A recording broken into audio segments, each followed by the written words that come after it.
Hello, Richard. How have you been doing? Judy, pleasure. Sit down. Sit down. The sky's big.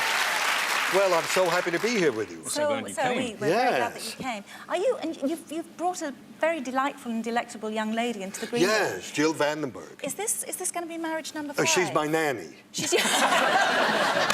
No, she's not. She's she's not. She's 26 and she's absolutely well, you can't gorgeous. be his nanny at 26? No, of course you can. Of But you course can be you many can. other things at 26 as well, Tony, and you know it better than I do. You can be anybody you want at 26. Oh, come on. Is it going to be wedding bells again for you?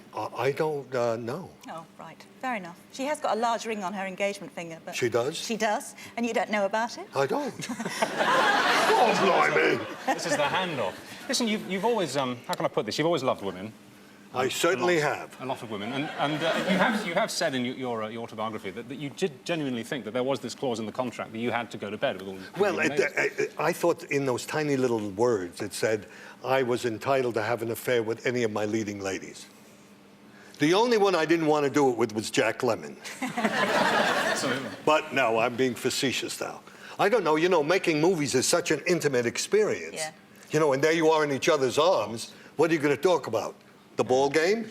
Really? Well, up to a point. Up to a point. The only one you're sort of ambivalent about is Marilyn Monroe. No, not true. Not true? Not true at all. Marilyn was a lovely woman that I knew for when we both started in movies, you know?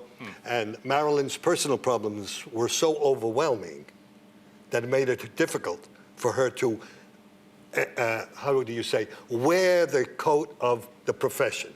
You know, and then when she got to be about 30, 32, it started having a very serious effect on her. You mean she was just very, very screwed up? Well, yeah, perhaps that. I think, and it wasn't Hollywood that did her in. And it wasn't the Kennedys, and it wasn't the mafia. It was Marilyn who did Marilyn in, you know?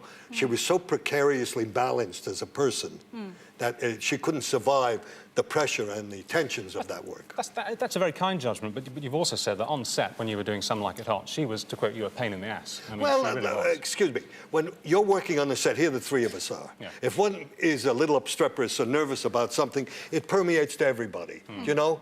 Making a movie is like linking hands. You know, and Marilyn's hands were a little weaker, let's say, than the others. But you've got to take that with the person that it was. It was difficult. Jack and I would get up at 5 in the morning, get in the hair and makeup. And let's see, and the dresses, they were divine. And we had to wear special, things underneath so we didn't bulge. And then, you know, 4-inch heels. Yeah, I know. And there's Jack and I would sit around all day long waiting for Marilyn to show. Here she is. We'd leap up, you know, and then we'd stagger in, and Billy Wilder said to us, now listen, guys, you better get it right every time, because when she finally gets it right, we're going to print it. He said, so don't have any of your fingers in any of your orifices. So if I were to say to you, where's the bourbon? This would bring back very savage memories. She'd come in and say, where is it what? Cut. Then she'd come in, I'm looking for the bourbon. No, the line is, where is the bourbon? So I looked at Jack, I said, how much you want to bet? He says, $50. I say, 30 takes. He says, 35. So we went and it got to be 32 or 33, and then we split the bet. But excuse me, I'm not bum rapping Marilyn now. No, You know, I'm just giving you of what movies are like. You know, that's the way. It's such a personal experience.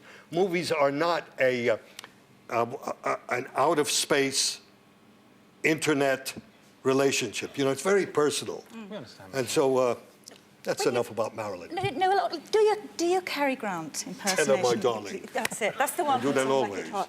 I do believe I've got a... You want to hear my joke? Yes, please. Cary Grant is a young man. I do believe I've got a pebble in my left boot. Cary Grant, middle age. I do believe I've got a pebble in my left boot. Cary Grant is an old man. What did you say your name was? I made that one up. You know, Robert Redford, yes. Mr. Good-Looking, has said on numerous occasions that at some points in his career he felt that his looks, which are incredible, held him back. But not as incredible as yours. Well, seriously. I think in your book, you make it clear that you feel that your looks were the making of you. But excuse me, doesn't bother you. Looks make you in the movies. What do you think Danny DeVito's looks made him? A butcher? A lawyer? Yeah. Huh? Yeah. A candlestick maker made him an actor, didn't it? Remember that guy in Fantasy Island, the little one? The plane, here comes the plane. Right? Yeah. Who would ever thought he'd become a movie star? Who would ever thought who would become a movie star? A pig? Yeah. Excuse me. A pig almost won the nomination. I know. Oh, would that have been embarrassing for all of us? But you've been quoted as saying that when they tried to make you play sort of parts like professors or grandfathers or judges or doctors, it just didn't work. It doesn't work for me. I don't relate to age. I don't play age, you know? And I don't like those parts because they're only expositional roles. They're only roles that make you explain what's going on because the company didn't have enough money to go to the airport and shoot the scene. You say, Charlie's gone to the airport to pick up Mary and I'll bring her back here. And, you know, you can make dough at it, but they're lousy parts. So I like to play the human environment, you know, whatever it is. And so I've been fortunate. I've been allowed to do that, you know, these years. You know, in 2 years, I'll be in movies 50 years. Really? 50 Half a years, from century. 1948. I did those early gangster movies. You know, you see New York City in the 40s, you know. And here it is almost 2000, year 2000. When did you... And I'm only 32. Yes. when did Go you... no. When did you know how beautiful you were, really? When, I mean, did you... I must have been about 3 months old. When I saw that beautiful mother's breast, I knew I was good looking. But really, when you knew your looks were so extraordinary that you were destined for a career on film and a mega career on film, when did that kind of settle in your teens? It started early. I'd go to the movies in the 30s when I was just a kid. And there I'd see Cary Grant and Robert Taylor and Tyrone Power.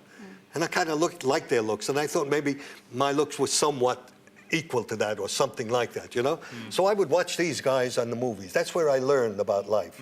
That's where I learned how do you open a door for a lady and help her in to a hotel, how you take her to dinner, how you dress, how you take how you eat. You know, this is an education, was an education for me, and I think for all of us. But you know, Tony, tempers fugit, time passes and all that. And I read this extraordinary story about you. Somebody invited you to look at a very old car in beautiful condition, which was a car that you drove back in the 1950s, wasn't it? It was Yes. A beautiful convertible, soft top down Mercedes. Mercedes, wasn't it? Yes.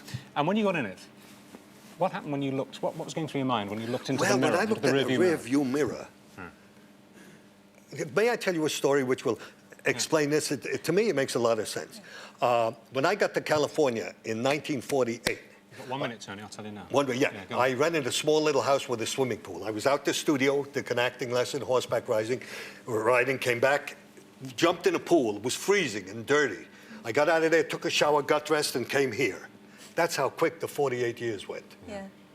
And sitting in that car, looking in that rearview mirror, there it was again. Yeah. Because Isn't life like that? Because the car was the same and you were almost... Well, the car isn't the same. It is taking it on like everything else. But sit back and enjoy it, right?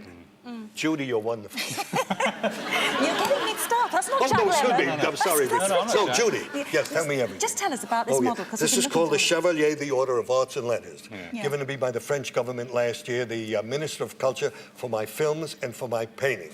Now, while I'm in London, hopefully Her Majesty will make me the Duke of SW1. I'm not going to push it. You see, Roger Moore, we switched cities. I took London and he took Burbank. Tony Curtis, thank you Is that very me? much. Am Yes, I thank you. off? No, you can stay Hello. for a minute. Thank you.